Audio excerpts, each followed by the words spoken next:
น้องใจดีสบายดีน้องใจดีสบายดีอ้าวเป็นไรเมื่อยเมื่อวานนี่เมื่อยบ่ถ้าพอมาหับเนาะเห็นพอจะสอนน้องมาอยู่บันดงกับแม่จะเอาคนมายังคือไปสักยาที่พาน้อง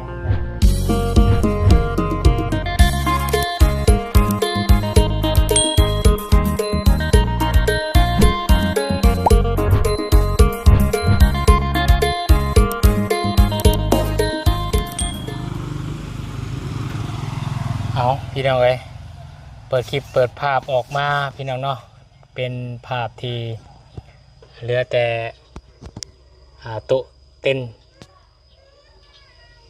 แขกคนหายไปเบิดละพี่น้องเลยหายทั้งเจ้าของเฮือนเจ้าภาพประจักเนาะคือสมอยซิมีเท่ดีเป็นจังใดดีเนาะหับแขกหับคนเมื่อวานนี่เมื่อยบอกหรือว่าจังใดเนาะคือว่าอะไรพี่น้องเลยเนาะเจ้าภาพถ้าว่ามีเฮือนมีงานขึ้นเฮือนหรือว่างานตรงงานแต่งเนี่ยโอ้ยเจ้าภาพนี่สุดแต่สิเมื่อยเนาะก็เลี้ยวไปกับสบายใจพี่น้องเลยจะได้กับดีใจหลายพี่น้องเลยที่ทางน้องแต่งจริงด้วยว่ากับพวกของน้องแต่งจริงหรือมีมือมีได้เนาะกับตัวเป็นบุญวาสนาของครอบครัวเพื่อนพี่น้องเลยแล้วก็ทางผู้ใหญ่ใจบุญนำเนาะที่เพิ่นได้แนมเห็นเนาะพวกเพิ่นกำลังเก็บทางแม่น้องแต่งจริงก็ได้เก็บโต๊ะเก็บตังเก็บขวดน้ำนั่นเนาะขี้ยงขี้เหงื่อสบายดีเป็นจังไดใส่ตุกน้ำใส่น้ำสะอาดใส่ตัวเย็นโอ้โหพี่น้องเลยเมื่อยบ่เมื่อยแล้วเนาะเมื่อยว่าแล้วเจ้าภาพนี่พี่น้องเลยโอ้ยังไม่ทันได้ทุ่มยังคอยเก็บไปเก็บเธอเล็กเธอหน่อยไปคือว่าคนเมื่อวานนี่ก็ร้ายเติบอยู่เนาะแขกคนมาอาหารการกินนี่พ่ออยู่บ่คือว่าได้ผมมีไก่อยู่เลยพี่น้องเนาะซื้อไก่ตลาดขึ้นเพื่อนพอขาขายไก่มันมีไก่ตลอดแล้วพวกเราคือว่าเรียกไปกันไม่แห้งแล้วมันนี่เนาะแต่ทำความสะอาดพี่น้องเลยสร้างกับเพื่อนจะปูกระลูเมื่อใดได้สร้างเนาะทาสีมันมาขันผ่ามันแห้งออกสีขาวโถบล็อกจะมาทาหน่อยมันก็จะแค่ใบอยู่ลายนอนต้องแพ้หน่อยโอ้แล้วนี่เย็นคักเลยนี่ปูกระโลยังไงนี่เย็นคักกว่านี้แล้วนี่โอ้คักกว่านี้เต้นเพิ่งยังมันมาเก็บเนาะเต้นเนาะ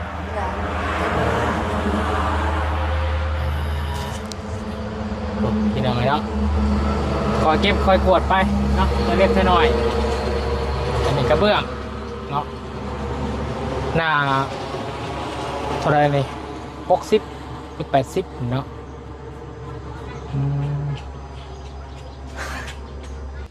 อีกทางน้องใจดีสบายดีน้องใจดีสบายดีเป็นไรเมื่อยเมื่อวานนี่เมื่อยบ่ขับแขกขับคนซอยทั้งน้องแต่จริงเนาะคือว่าก็เรียบร้อยผ่านพ้นไปด้วยดีพี่น้องเลยเหลือแต่นี่แหละทางบ้านน้องใจดีแล้วบ้านนี้พี่น้องเลยเนาะจักสิเดือนใดแหละเนาะแต่ที่อยู่ในเรามันเดือน2 เดือนนี่แหละไล่ไปเดือน1ซะสวัสดิ์สร้างเป็นบอกคัดของยังเพราะว่าฝนบ่ตกเพื่อสิประมาณเดือน1คือจะได้ขึ้นแล้วคือได้อยู่แล้วเพื่อนเจ้าเนาะเห็นเลยไปย่างบังใหม่ยังก่อนไปฮะไปย่าง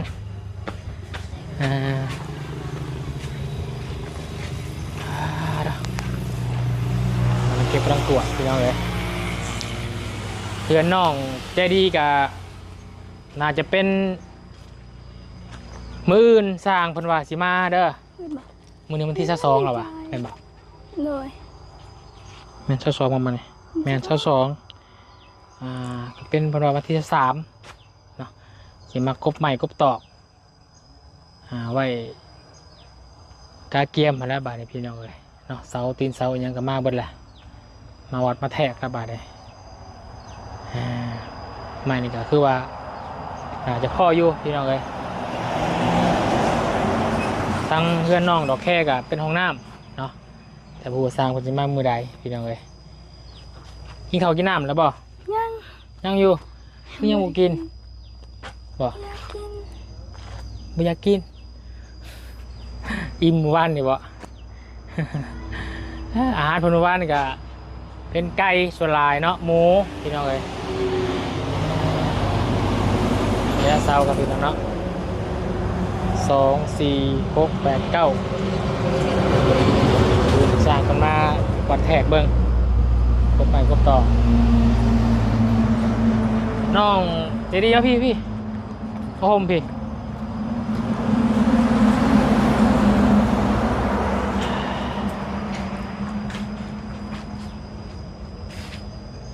เพื่อนนี่น้องเจดีคิดว่าเชียวจากห้องนอน สอง 2 ห้องห้องแม่กับน้องห้องหนึ่งของเจ้าห้องหนึ่ง เลย เอาพี่น้องเนาะกะนี่แหละเบิ่งน้ำกันเนาะกะนี่มันนี่การมาหอดมือของน้องใจดีเพิ่นพี่น้องเลยเนาะ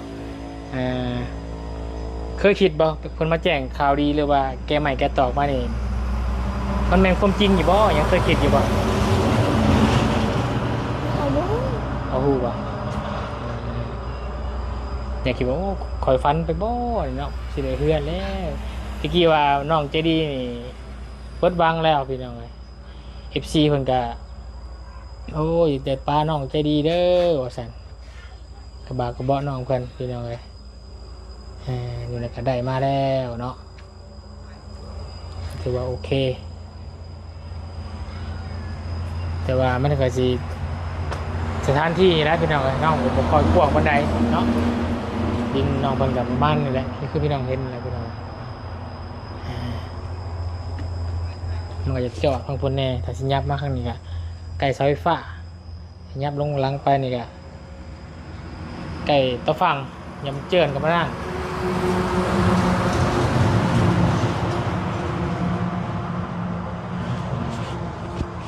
ไม่ได้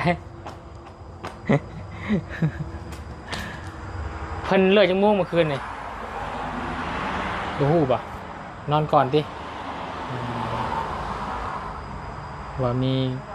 การกินเลี้ยงเนาะเมื่อวานนี่พี่น้องเลยกินเลี้ยงคืนเงินใหม่เนาะแต่ที่พี่น้องก็มาทางอื่นทางไกล มีการกินเลี้ยงสังสรรค์กันนี่แหละมีลังเบียร์ที่ว่าบุญแกให้เมื่อวานนี่ก็เอาไปคืนเพิ่นไปถามน้องแต่งจริงเพิ่นมันจำล่างละ30,000ก็ได้ เนี่ย ล่างเบียร์ เนี่ย ล่างละ30,000น้องก็มีอยู่ป่ะ อยู่ สิลมเรื่องอันนี้พี่น้องเลยเนาะทั้งเฮิมว่ามีงบแล้วว่าจะเอาในใดต่อไปหาสร้างทางใดเนาะโอนมาแต่ทั้งพอทั้งเฮิมหาสร้างเลยเพอเขามีงบค่าสร้างอะดิคงจะซื้ออุปกรณ์ที่งบประมาณยังมีอยู่มาเพิ่มเติมก็คือดินทรายหรือว่าดินแห่เนาะปูนพี่น้องเลย คือจะเสาซึมมาเนี่ยเป็นอะไรฮะยังแห้งอยู่ประจักนี่บริกินเบียร์เพิ่นที่กินแต่น้ำบานบ่ดีแล้วเนาะกินน้ำบานก็พอสักปีก่อนน้องจะดีสักปีก็จะ 12 13 ปีนี่เนาะ 13โอ้ยแล้ว ฮะ ไปกับฮู้ โอ้โหคือกันเรา12 13แล้วเนาะประมาณนี้คือว่าน้องจะดีเพันอายุน้อยกว่าหมู่ใน3 คนเนาะคือน้องแต่จริงน้องจริงนี่15บ่14 14 น้องเลี้ยงด้วยจ้ะ 13 ทำกันกับเจ้า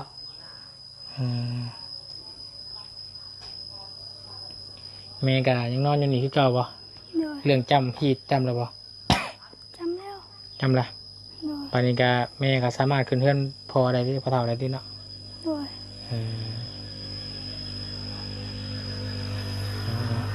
เนาะและมันนี่ก็มาพาทางอาจารย์ลาวมาเบิ่งโต๊ะเต้นแล้วพี่น้องก็จ่ายเงินจ่ายคำพละบาทนี่เรียบร้อยไปแล้วจ่ายค่าโต๊ะค่าเต้นเนาะเต้น1,450,000เต้น1,500,000แต่ว่าเพิ่นเอา2เต้น900,000ตกอยู่เต้น1,450,000พี่น้องเอ้ย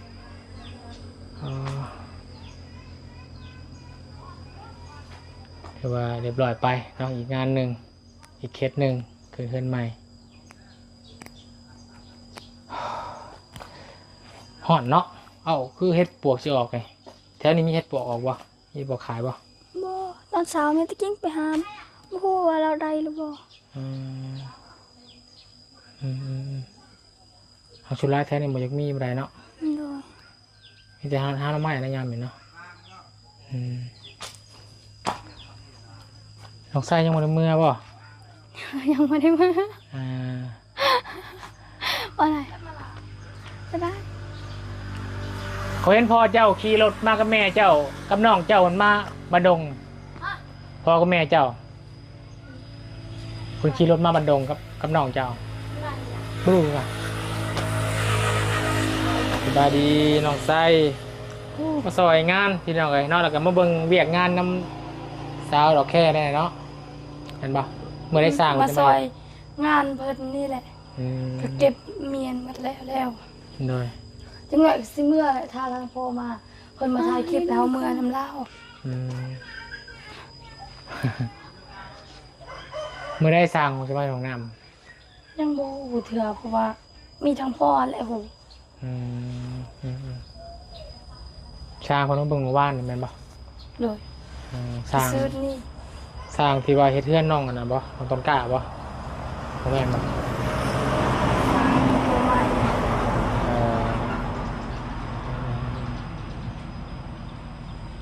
ถ้าพอมาหับเนาะเห็นพอเจ้าซ่อนน้องมาอยู่บันดงกับแม่เจ้าคนมายัง คือสิไปสักยาที่ พาน้องมาหมอบ่ เลย เป็นซึมเศร้าเนาะเดี๋ยวนี้เนาะมื้อนี้ซึมเศร้าเลยมื้อนี้พี่น้องเอ้ย อ๋อ น้องไส้ก็ซึมเศร้าคือกัน บ่เขาตื่นนะตื่นตั้งแต่5 โมงเด้ คอยนอนอยู่กับแม่คอยไปปลุกน้องสายปลุกหาเลย นอนอยู่ใจคืนนี่นอนอยู่นี่นอนอยู่เฮือนแม่นอนน้ำแม่ คอยนอนเลือดพุ่น นอนน้ำน้องแต่งจริง เลย ฟันยังอยู่บ่ บ่ได้ฟันเนี่ย เขาไปซื้อเรียกยัง บ่ฟันขึ้นนี่ว่าโอ้โห จะฟันเนี่ยจะฟันมาไปเก็บมะม่วง กับน้าบ่าวแล้วก็น้าบ่าวเตียกบ่าวลีว่าไปเก็บมะม่วง มาแจ้งบันไดเค้กม่วง แม่น ก็เท่านั้น แล้วก็เขาฟันว่าเขาถึกแทก ถูกแทงอีก มีดแต่ก็มีแต่สำนัน เลือดออกบ่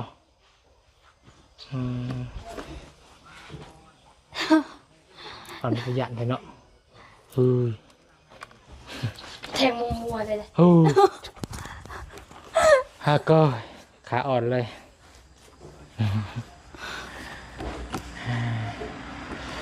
แล้วพี่น้องเนาะก็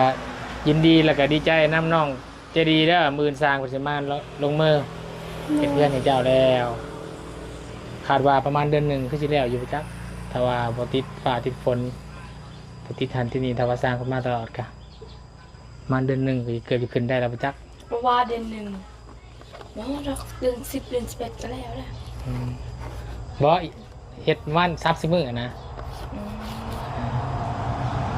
1 เดือนก็สิแล้ว เดือนในเดือนหนึ่งก็แล้วเลยเนาะประมาณ1 เดือน ประมาณ1 เดือน เดือนหนึ่งให้งงเลย1 เดือนยัง พอกลับเนาะเดือน1พุธพี่หนาติ แ แม่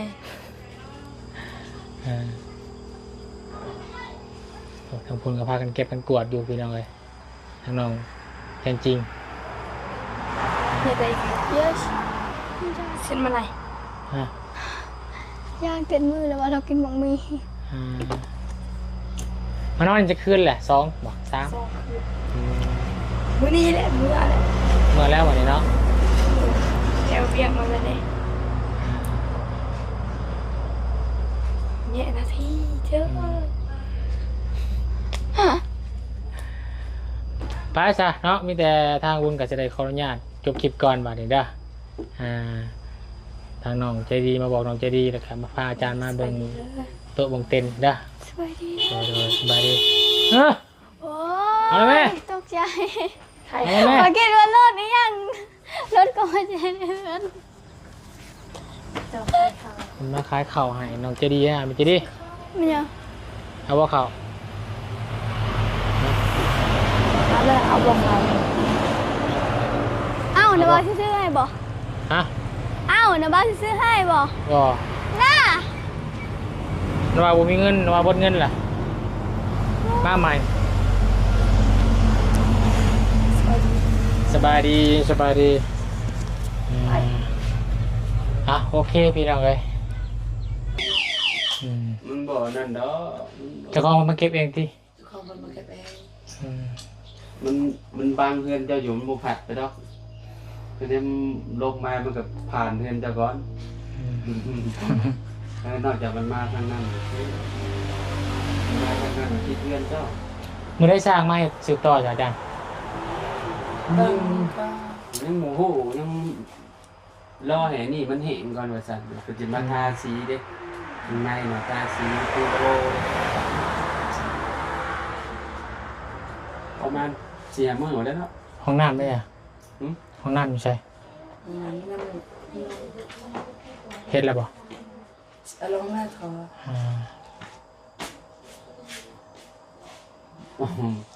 มองไว้ยังถามดิเฮ็ดเลยไว้แน่วะ ยามคนนี้เด็ก บ่ได้บ่ได้ขอข้าวน้ำหมดแล้ว เดือนนั้นสิ ยามบวชหนักบวชเบาเนาะ แม่น ใช่ไหม ยามคนตกเดือน10น้อยชิแลมตาใส่ที่นาเฮาก็บ้านนอกเคยแล้วเนาะบ้านญาติเคยแล้วนั่น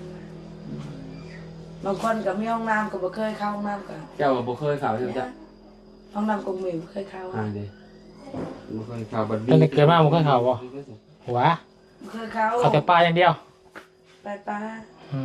ยามพ้นก็แล่นไปนะ น้องแต่จริงได้จ้ะ จริงๆเขาห้องน้ำสาวของแม่มีห้องน้ำสาวของแม่แหละ เจ้านั่นเจ้ามียังบ่ได้เฮ็ด อันนี้ เอาไปเข้าอยู่พุ่นเนาะเข้าของน้าสาวแล้วเนาะ แบบน้ำขาดเวลาน้ำขาดก็ยากอีก แม่นของน้ามันต้อง ยามพ้นเนี่ยขาดได้น้ำก็ จังนั้นก็ซาวชีดอกแค่แล้วก็มีห้องน้ำเหมือนกันเนาะแล้วก็สิเฮ็ดคือกัน เงินข้าวว่าเราจ้างว่าผูกสร้างห้องน้ เมื่อวันที่23สร้างบัดสิมากบใหม่บ้านน้องเพิ่น ำหน่อย กบบ้านน้องเจดีย์ต่อภายในเรือนเจ้าแล้ว หน่อยขอลงตา มีแห้งนะบัดนี้เนาะแล้วแหละเนาะมีแต่ว่ามีคำมาหนามันอยู่ดีมีแห้งเฮ็ดอีกเฮ็ดบุญเฮือนเนาะ แม่ บุญเฮือนได้ไปเนี่ยเฮ็ดขึ้นเฮือนใหม่เลยปีหน้าอยู่ดีมีแห้งเงินมีคำหมดแล้วเด้อเฮ็ดบุญให้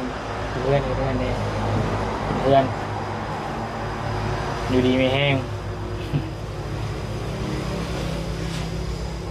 พี่น้องทั้งพ่อมาหลายประมาณมันจะมีที่ มีแต่ปลูกแบบว่าปลูกรับผิดชอบร่างแบบว่าเป็นยังมากกันแรกประหารร่าง กูแข้งขาดนะป่ะอายุบ้านไหนน่ะ บัตรล่าง เพราะว่าเรากับบริคนเขตนี้เนาะเราอยู่สวรรค์ พี่น้องแล้วก็บ่ได้มามีแต่ลูกชายว่ามันบ้านมัน ลูกชายคนเดียว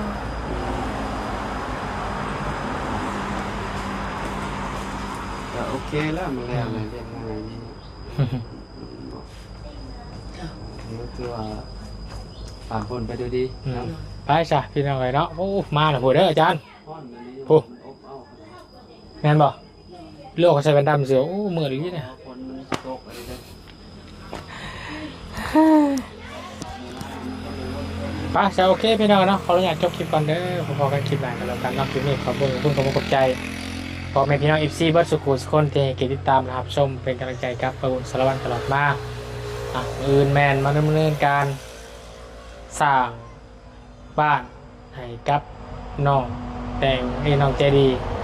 ครบไม่ครบต่อสร้างเป็นดำเนินการอื่นเลยพี่น้องเด้อเอาจริงมีใจหลายส่วนท่านน้องป๊อปกะได้เปลี่ยนเสาไปเนาะโอ้ยว่ากันเนาะเสียดายเป็นเราสามารถผ่านแต่2 ต้นเนาะ7 ต้นโบผ่านหมดเลยพี่น้องโอ้ยเนาะหาตัวงามไปน้องกันพี่น้องเนาะโอเคเด้อพี่น้องเด้อสบายดีเด้อ